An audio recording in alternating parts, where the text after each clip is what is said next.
Hello students, good evening again. तो हम preparation method study कर रहे थे हैलो एरीन्स के, एराइल हैलाइड्स के। उसमें हमने दो मेथड स्टडी किए। First by halogenation of benzene और दूसरा मेथड हमने स्टडी किया था फ्रॉम डाइजोनियम साल्ट्स, जिसमें हमने Gattermann reaction, Sandmeyer reaction study की और उससे हमने आइडोबेंजीन और फ्लोरोबेंजीन को भी बनाया था by using बाल्ज Schiemann reaction, right. अब नेक्स्ट मेथड हम स्टडी करेंगे फ्रॉम फिनोल। फिनोल से हम सिर्फ क्लोरोबेंजीन को बना सकते हैं। किसे बना सकते हैं? क्लोरोबेंजीन को बना सकते हैं। तो फिनोल को अगर हमने क्लोरोबेंजीन में कन्वर्ट करना है तो फिनोल को हम ट्रीट करेंगे किसके साथ? फास्फोरस पेंटाक्लोराइड के साथ। फिनोल को अगर हम फास्फोरस पेंटाक्लोराइड के साथ ट्रीट करेंगे तो ये क्या बनाएगा? क्लोरोबेंजीन। क्या बनाएगा ये? क्लोरोबेंजीन। ये सिमिलर मेथड है जैसे हमने अल्काइल हैलाइड को प्रिपेयर किया था किससे? अल्कोहल से। अल्कोहल को जब हम PCl5 के साथ रिएक्ट करते हैं तो वो क्या बनाता है? RCl plus POCl3 plus HCl। अब यहाँ पे R की जगह पे हमारे पास क्या आ गया? Benzene ring. This is phenol. ये हमारा क्या है? फिनोल। तो यहाँ पे Cl जो है ये किसको रिप्लेस करेगा? OH को। एक Cl OH को रिप्लेस करेगा, H एक और Cl के साथ कंबाइन होकर HCl बनाएगा और रिमेनिंग 3 Cl ऑक्सीजन और P they will form phosphorus oxy trichloride. Phosphorus oxy trichloride. तो फिनोल को जब हम रिएक्ट करते हैं किसके साथ? विद फास्फोरस पेंटाक्लोराइड, तो वो क्या बनाता है? क्लोरोबेंजीन। क्या बनाएगा ये? Chlorobenzene, right. Now method number 4, this is called Raschig method. तो एक्चुअली हम इस मेथड से फिनोल को प्रिपेयर करते हैं फ्रॉम क्लोरोबेंजीन। लेकिन इसी मेथड में उसने क्लोरोबेंजीन को कैसे बनाया? बेंजीन को ट्रीट किया किसके साथ? बेंजीन जो है it is reacted with hydrogen chloride, that is hydrochloric acid plus oxygen and air in presence of copper oxide. Benzene को जब हम हाइड्रोक्लोरिक एसिड और ऑक्सीजन के साथ रिएक्ट करेंगे किसकी प्रेजेंस में? कॉपर ऑक्साइड की प्रेजेंस में, तो भी ये क्या बनाएगा? क्लोरोबेंजीन। क्या बनाएगा ये? क्लोरोबेंजीन। ये दोनों मेथड जो हैं they are only for the preparation of chlorobenzene. किसकी प्रेपरेशन के लिए? क्लोरोबेंजीन की प्रेपरेशन के लिए, ठीक है। पहले दो मेथड हमारा कौन सा आ गया? पहला हैलोजिनेशन ऑफ बेंजीन। दूसरा मेथड क्या आ गया? From diazonium salt, that include Gattermann reaction, Sandmeyer reaction, Balz Schiemann reaction. Then third method is from phenols. Phenol से हम सिर्फ क्लोरोबेंजीन को बना सकते हैं। फिनोल को कैसे? फिनोल को रिएक्ट करेंगे किसके साथ? फास्फोरस पेंटाक्लोराइड के साथ। एक Cl किसके साथ? बेंजीन के साथ अटैच होगा, एक Cl H के साथ अटैच होगा, 3 Cl फास्फोरस और ऑक्सीजन आपस में कंबाइन होकर क्या बनाएंगे? Phosphorus oxy trichloride. Then Raschig method, यहाँ पे हम क्लोरोबेंजीन को ही अगेन प्रिपेयर करते हैं। कैसे? बेंजीन को ट्रीट करते हैं किसके साथ? हाइड्रोक्लोरिक एसिड और ऑक्सीजन के साथ in presence of copper oxide. In presence of copper oxide. तो ये भी हमें क्या देगा? क्लोरोबेंजीन। ये भी हमें क्या देगा? क्लोरोबेंजीन देगा। नाउ लास्ट मेथड इसमें हम स्टडी करेंगे the preparation of haloarenes from silver salt of fatty acids. Silver salt of fatty acid. तो आपको जो याद होगा कि हमने हैलो एल्केन्स को भी प्रिपेयर किया था from silver salt of fatty acid. वहाँ पे हमने एलिफैटिक एसिड लिया था, यहाँ पे हम क्या लेंगे? एरोमेटिक एसिड लेंगे। यहाँ पे हम क्या लेंगे? एरोमेटिक एसिड लेंगे। इस रिएक्शन को हम क्या बोलते हैं? It is a name reaction, Hunsdiecker reaction. क्या बोलते हैं इसको हम? Hunsdiecker reaction. क्या बोलेंगे इसको हम? Hunsdiecker reaction. Now last fifth method, this is from silver salt of fatty acid. अब यहाँ पे इसको लिख सकते हो बेंजोइक एसिड फ्रॉम सिल्वर, क्योंकि एरोमेटिक लेना हमने, we can write it as silver salt of benzoic acid. Benzoic acid, silver salt of benzoic acid, silver salt of benzoic acid, right. Now benzoic acid is, this is COOH, this is your benzoic acid. मैंने आपको बताया था कि silver salt of acid कैसे बनता है। अगर acid के कार्बोक्साइल ग्रुप का हाइड्रोजन जो है, if it is replaced by some metal, अगर इसको हम किसी मेटल से रिप्लेस करते हैं तो उसी मेटल का क्या बन जाता है? Corresponding salt. तो यहाँ पे अगर हम इस हाइड्रोजन को रिप्लेस करेंगे किससे, सिल्वर से, तो ये क्या बन जाएगा, silver salt of fatty acid. क्या बन जाएगा, silver salt of fatty acid बन जाएगा ये। अब इससे हमने कैसे प्रिपेयर किया था हैलो अल्केन्स में, है ना, silver salt of fatty acid जो है, this is COOAg, this is silver salt of benzoic acid. Benzoic acid भी एक फैटी एसिड है। कार्बोक्सिलिक एसिड्स को ही हम फैटी एसिड्स भी बोलते हैं। इसको हम रिएक्ट करेंगे किसके साथ, ब्रोमीन के साथ। किसके साथ, ब्रोमीन के साथ रिएक्ट करेंगे, किसकी प्रेजेंस में, in presence of carbon tetrachloride. किसकी प्रेजेंस में, in presence of carbon tetrachloride. तो ये क्या बनाएगा, ब्रोमोबेंजीन। एक ब्रोमीन दो में से किसके साथ, बेंजीन के साथ अटैच हो जाएगा। एक ब्रोमीन किसके साथ, सिल्वर के साथ अटैच हो जाएगा, इट विल फॉर्म AgBr। अब पीछे क्या बच गया हमारे पास, CO2 प्लस क्या बन जाएगा, CO2, राइट। हमने क्या किया, silver salt of benzoic acid, silver salt of benzoic acid, benzoic acid, इसको हमने रिएक्ट किया ब्रोमीन के साथ in presence of carbon tetrachloride. तो क्या बन गया हमारे पास, ब्रोमोबेंजीन बन गया। क्या बन गया, ब्रोमोबेंजीन बन गया। इसको हम ऐसे भी लिखते हैं सिल्वर बेंजोएट। क्या लिखते हैं, silver benzoate. This is also written as silver benzoate. क्या लिखेंगे इसको, सिल्वर बेंजोएट। क्या करना है हमने, silver salt of benzoic acid, इसको हम रिएक्ट करेंगे किसके साथ, ब्रोमीन के साथ। किसकी प्रेजेंस में, in presence of carbon tetrachloride. दो में से एक ब्रोमीन बेंजीन के साथ अटैच हो जाएगा, ब्रोमोबेंजीन बन जाएगा। एक ब्रोमीन सिल्वर के साथ अटैच होगा, सिल्वर ब्रोमाइड बन जाएगा। और प्लस क्या बन जाएगा हमारे पास, बाई प्रोडक्ट कार्बन डाइऑक्साइड। क्या बोलते हैं इस रिएक्शन को हम, this is known as Hunsdiecker reaction. हुंड्स-डाइकर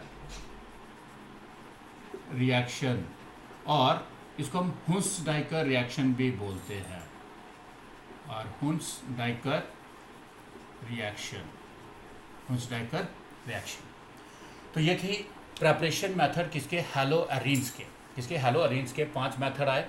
पहले दोनों मेथड जो हैं दे आर मोर इम्पोर्टेंट, है ना, by halogenation of benzene, then by from diazonium salt. Diazonium salt में जो गैटरमैन रिएक्शन, सैंडमैन रिएक्शन, और आपकी जो Balz Schiemann reaction, named reaction मैंने आपको पहले भी बताया कि दे आर मोर इम्पॉर्टेंट, और ये वाली रिएक्शन भी इम्पॉर्टेंट है। इससे भी हम ब्रोमोबेंजीन को बहुत ज़्यादा मात्रा में प्रिपेयर करते हैं, कॉमनली प्रिपेयर करते हैं।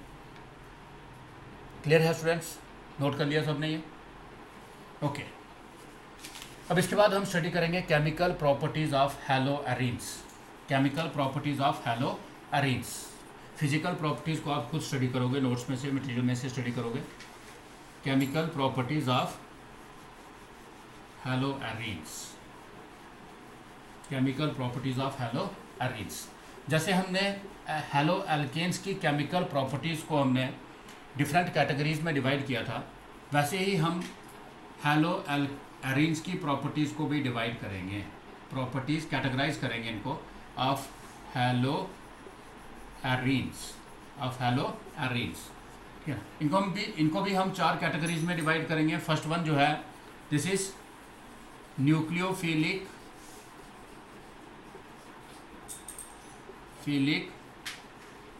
substitution reactions. The second one, electrophilic substitution reactions.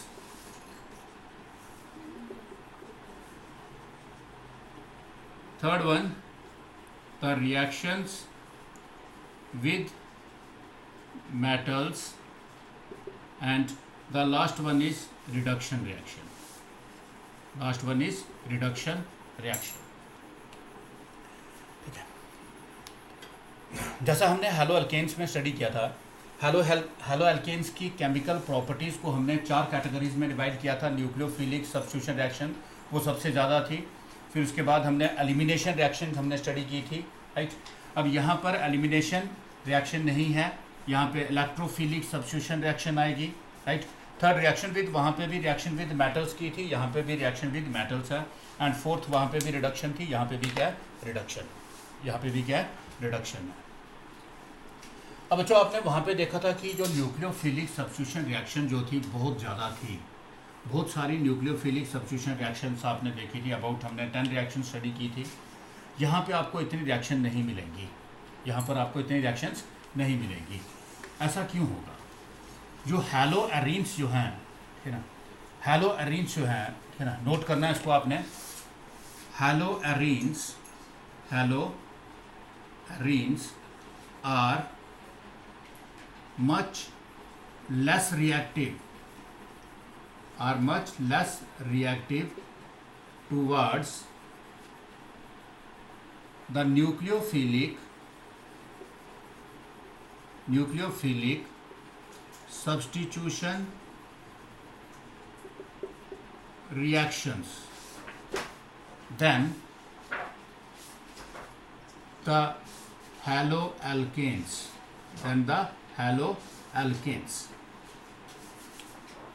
ये जो हैलो एरीन्स जो हैं ये बहुत कम रिएक्टिव, ये न्यूक्लियोफिलिक सब्स्टिट्यूशन रिएक्शन बहुत कम, बहुत स्लोली रिएक्ट करते हैं टुवर्ड्स द न्यूक्लियोफाइल या nucleophilic substitution as compare to the halo alkanes, ठीक है। तो ये बहुत इंपॉर्टेंट टॉपिक है कि ऐसा क्यों होता है, वाई इट हैपन्स कि दोनों में आप देखोगे कि कार्बन हैलोजन बॉन्ड है। हैलो एरीन्स में भी आपको कार्बन हैलोजन बॉन्ड मिलेगा और हैलो एल्केन्स में भी कार्बन हैलोजन बॉन्ड मिलेगा। तो हैलो एल्केन्स के अंदर ये न्यूक्लियोफिलिक सब्स्टिट्यूशन रिएक्शन क्यों ज़्यादा होती हैं और हैलो एरीन्स के अंदर ये रिएक्शंस क्यों कम होती हैं, इसको हम पढ़ेंगे, ठीक है ना। ध्यान से सुनोगे, समझोगे इस बात को, राइट। इसके दो कारण हैं, दो फैक्टर से इसको हम एक्सप्लेन कर सकते हैं। अगर आपको कोई पूछता है कि भाई nucleophilic substitution reactions hello arenes में क्यों कम होती हैं और हैलो एल्केन्स में क्यों ज़्यादा होती हैं, राइट। सबसे पहला फैक्टर आप इसको किससे एक्सप्लेन करोगे? बाय रेजोनेंस याद है सबको, राइट। अब आपको पता है कि बेंजीन एक कंजुगेटेड सिस्टम है। बेंजीन क्या है? एक कंजुगेटेड सिस्टम है, तो इसमें रेजोनेंस होगी। अब इसके साथ जब हैलोजन अटैच है, अब आपको पता है कि हैलोजन जो है it is electron donating group, तो ये हैलोजन क्या करेगा? It will donate the electron to benzene ring, right. ये वाले पाई इलेक्ट्रॉन कहाँ पे चले जाएंगे? इस कार्बन से इस कार्बन के पास, क्योंकि इस कार्बन की चारों वैलेंसीज कंप्लीट हो गई। रेजोनेंस में स्टडी किया हमने ये, राइट। एज ए रिजल्ट क्या होगा?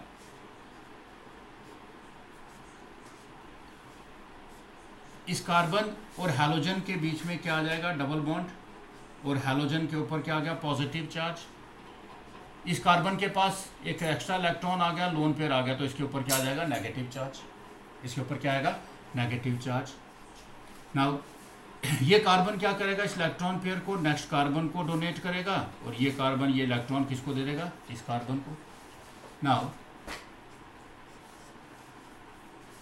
This is double bond x positive, यहाँ पे डबल बॉन्ड आ गया, यहाँ पे डबल बॉन्ड पहले से था। अब ये वाले दोनों इलेक्ट्रॉन, इस बॉन्ड के दोनों इलेक्ट्रॉन कहाँ पे आ गए? इस कार्बन के पास, तो इसके ऊपर क्या आ जाएगा? Negative charge. अब ये कार्बन अपने आप को स्टेबलाइज करने के लिए किसको देगा? नेक्स्ट कार्बन को देगा, राइट। और ये कार्बन दोनों इलेक्ट्रॉन किसको? उससे नेक्स्ट कार्बन को दे देगा। एज ए रिजल्ट यहाँ पे डबल बॉन्ड, यहाँ पे भी डबल बॉन्ड आ गया, और इस कार्बन के पास लोन पेयर और नेगेटिव चार्ज आ गया। इसके ऊपर क्या आ गया? Negative charge. फाइनली ये कार्बन जो है, ये इलेक्ट्रॉन अगेन इस कार्बन को डोनेट करेगा, फर्स्ट कार्बन को, राइट। और फर्स्ट कार्बन हैलोजन का लोन पेयर उसको वापस दे देगा। तो फिर से हमारे पास क्या बन गया? वही पुराना वाला हैलो बेंजीन बन गया, उसका आइसोमर बन गया। डबल बॉन्ड, यहाँ पे भी डबल बॉन्ड, यहाँ पे डबल बॉन्ड, और यहाँ पे सिंगल बॉन्ड क्या आ गया? एक्स। सिंगल बॉन्ड क्या आ गया? एक्स। इन सारे स्ट्रक्चर्स का जो रेजोनेंस हाइब्रिड जो है, इसको हम रिप्रेजेंट करते हैं, कुछ ऐसे रिप्रेजेंट करते हैं इसको हम। यहाँ पे बीच में ये क्या हो रहा है? पॉजिटिव नेगेटिव चार्ज है, और डबल बॉन्ड यहाँ पे एक्स के ऊपर क्या है? Positive charge. एक्स के ऊपर क्या है? पॉजिटिव चार्ज है। तो रेजोनेंस हाइब्रिड हमें क्या बता रहा है कि कार्बन और हैलोजन के बीच में, या इन स्ट्रक्चर से भी देख सकते हो आप, 5 में से 3 स्ट्रक्चर ऐसे हैं जिसमें कार्बन और हैलोजन के बीच में क्या है? डबल बॉन्ड है, राइट। और रेजोनेंस हाइब्रिड में भी देख रहे हो आपकी कार्बन और हैलोजन क्या है? डबल बॉन्ड है। ये डबल बॉन्ड करैक्टर क्यों आया? Due to resonance. तो in case of hello arenes, किसके अंदर, हैलो एरीन्स के अंदर कार्बन और हैलोजन बॉन्ड जो है it acquires A double bond, CX bond जो है इट एक्वायर्स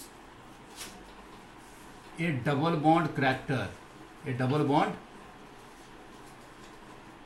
करैक्टर, इसमें एक डबल बॉन्ड करैक्टर आ जाता है, राइट। लेकिन इन case of alkyl halide carbon और हैलोजन के बीच में बॉन्ड कौन सा है, सिंगल बॉन्ड है। कौन सा बॉन्ड है, सिंगल बॉन्ड है। अब यार न्यूक्लियोफिलिक सब्स्टिट्यूशन रिएक्शन जो है उसमें हमने इस हैलोजन को बाहर निकालना है और इसकी जगह पे दूसरा न्यूक्लियोफाइल आएगा। अब हैलोजन को अगर बाहर निकालना है तो कार्बन और हैलोजन के बीच में बॉन्ड को ब्रेक करना है कि नहीं, इस बॉन्ड को ब्रेक करना पड़ेगा हमें, राइट। नाउ यहाँ पे हैलो एरीन के अंदर ये कार्बन हैलोजन बॉन्ड क्या है, डबल बॉन्ड है, और वहाँ पर कार्बन हैलोजन बॉन्ड क्या है, सिंगल बॉन्ड है। तो कौन सा बॉन्ड आसानी से ब्रेक होगा, डबल बॉन्ड की सिंगल बॉन्ड। डबल बॉन्ड को ब्रेक करने के लिए ज़्यादा एनर्जी चाहिए, उसमें उसको ब्रेक करने के लिए हमें डिफ़िकल्टी होगी, इसलिए हैलो एरीन्स जो हैं वो कम रिएक्टिव होते हैं किससे, देन द हैलो एल्केन्स। समझ आई बात आपको। देखो हमने अभी स्टडी किया इससे पहले कि हैलो एरीन्स जो हैं they are much less reactive than halo alkanes towards the nucleophilic substitution reactions, towards the nucleophilic substitution reactions, right. ये क्यों लेस रिएक्टिव होते हैं इसको एक्सप्लेन कर रहे हैं। तो पहला क्या आ गया इसमें, resonance effect. In case of hello arenes halogen जो है it is attach to a conjugated system, so the resonance is possible. तो यहाँ पे रेजोनेंस होगी और ड्यू टू रेजोनेंस कार्बन और हैलोजन बॉन्ड के बीच में क्या आ रहा है, there is a double bond character. तो ऑलमोस्ट क्या बन रहा है, डबल बॉन्ड बन रहा है किसके बीच में, कार्बन और हैलोजन के बीच में। लेकिन अल्काइल हैलाइड्स के अंदर ये कार्बन हैलोजन बॉन्ड क्या होता है, सिंगल बॉन्ड होता है। कार्बन हैलोजन बॉन्ड क्या होता है, सिंगल बॉन्ड होता है। अब न्यूक्लियोफिलिक सब्स्टिट्यूशन रिएक्शन को करने के लिए हमें ये कार्बन हैलोजन बॉन्ड ब्रेक करना है, राइट। जब इस बॉन्ड को ब्रेक करेंगे तो वहाँ पर सिंगल बॉन्ड है, यहाँ पे क्या है, डबल बॉन्ड। तो डबल बॉन्ड को ब्रेक करना ज़्यादा डिफिकल्ट होता है as compare to single bond, इसलिए ये हैलो एरीन्स जो हैं ये कम रिएक्टिव होते हैं किसके लिए, towards the nucleophilic substitution reactions than the halo alkanes. Clear है बच्चों, ये क्लियर है सबको ये, ठीक है। आप खुद से लिखोगे, जहाँ पे डिफ़िकल्टी अगर आप फाइंड आउट कर सकते हो आप मुझे पूछ सकते हो, राइट। कमेंट सेक्शन में जा सकते हो या डायरेक्ट मुझे व्हाट्सएप पे मैसेज करके आप पूछ सकते हो कि आपको डिफ़िकल्टी आ रही है, नहीं समझ आ रहा है। क्लियर है ये। चलें दूसरे फैक्टर की तरफ। Okay, now the second factor is, पहला फैक्टर क्या आ गया, रेजोनेंस।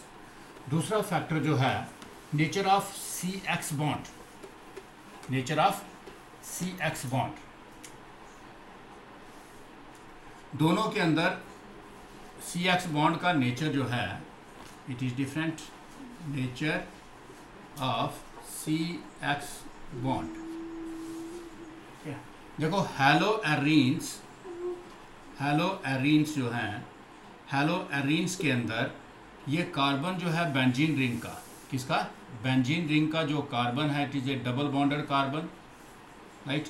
इस डबल बॉन्डेड कार्बन के साथ हैलोजन है तो ये डबल बॉन्डेड कार्बन कौन सा होता है, sp2 hybridized. But in case of halo alkanes ये जो हैलोजन के साथ जो कार्बन एटम अटैच है it is a single bonded carbon atom, this is sp3 hybridised carbon, sp3 hybridised carbon, right.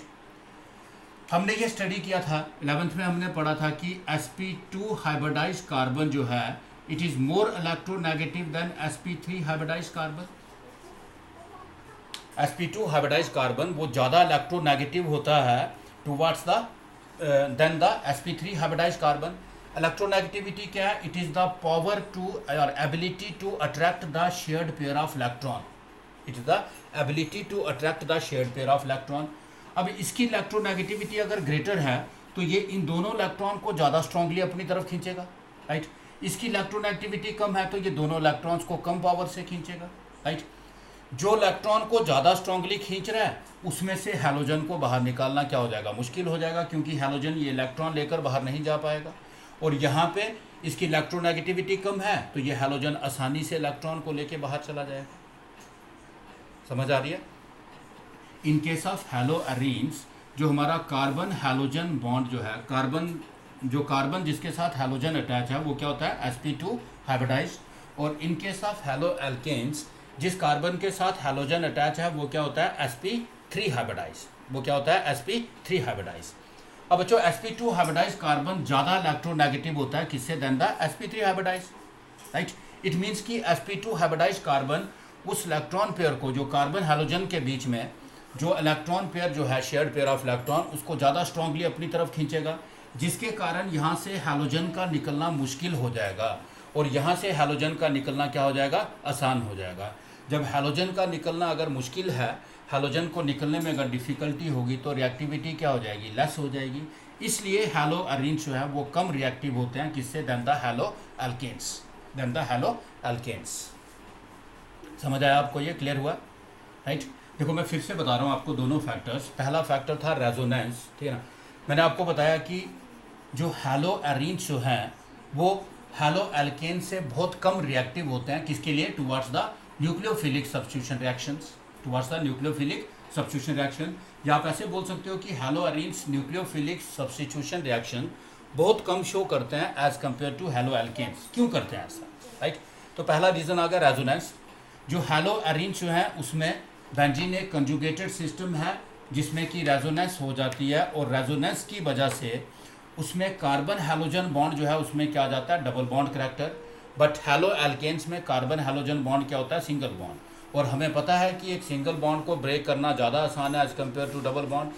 तो हैलो एल्केन में से हैलोजन जो है वो ज़्यादा आसानी से बाहर जा सकता है as compare to halo arenes, इसलिए हैलो अरेंज कम रिएक्टिव होते हैं than the halo alkanes. Clear है स्टूडेंट्स। नाउ दूसरा फैक्टर हमने स्टडी किया nature of CX bond. Halo arenes के अंदर जिस कार्बन के साथ हैलोजन अटैच है वो sp2 हाइब्रिडाइज्ड होता है, और हैलो अल्केन्स के अंदर क्या होता है, ये sp3 हाइब्रिडाइज्ड होता है। हमें ये पता है कि sp2 हाइब्रिडाइज्ड कार्बन जो है इसकी इलेक्ट्रोनेगेटिविटी sp3 हाइब्रिडाइज्ड कार्बन से ज़्यादा होती है। इलेक्ट्रोनेगेटिविटी क्या होती है, इट इज़ द पावर और एबिलिटी और tendency to attract the shared pair of electron. It means ये वाला कार्बन जो है इन शेयर्ड पेयर ऑफ इलेक्ट्रॉन को ज़्यादा स्ट्रांगली अपनी तरफ खींचेगा as compare to this carbon. जब ये स्ट्रांगली अपनी तरफ खींचेगा तो हैलोजन जो है इन इलेक्ट्रॉन को लेकर बाहर जाना हैलोजन के लिए क्या हो जाएगा, मुश्किल हो जाएगा, मीन्स उसके लिए डिफ़िकल्टी हो जाएगी। लेकिन यहाँ ये हैलोजन आसानी से बाहर चला जाएगा, इसलिए ये ज़्यादा रिएक्टिव होंगे और ये क्या होंगे, कम रिएक्टिव होंगे। क्लियर है स्टूडेंट्स, क्लियर है, समझ आई बात सबको, आपको सबको क्लियर आई, गुड। नाउ आज के लेक्चर में हम इसको इतना ही रखेंगे, ठीक है ना। और प्लीज़ यार प्रैक्टिस करो, ठीक है ना, प्रैक्टिस करो। मैंने आपको असाइनमेंट भी आज सेंड किया है किसकी, ठीक है ना, उस असाइनमेंट को सॉल्व करने की कोशिश करो, क्या आप सॉल्व कर सकते हो उसको या नहीं कर सकते हो, ठीक है। टेक्स्ट बुक की आपने एक्सरसाइज को भी सॉल्व करना है। यहाँ पे डिफ़िकल्टी फील करोगे आप, फेस करोगे आप डिफ़िकल्टी को, तो आपने मुझे कांटेक्ट करना, मैं आपको हेल्प करूँगा उसको डिफ़िकल्टी को सॉल्व करने। और कल हम स्टडी करेंगे प्रॉपर्टीज़ ऑफ हैलो अरेंज, ठीक है। Okay bye, till then.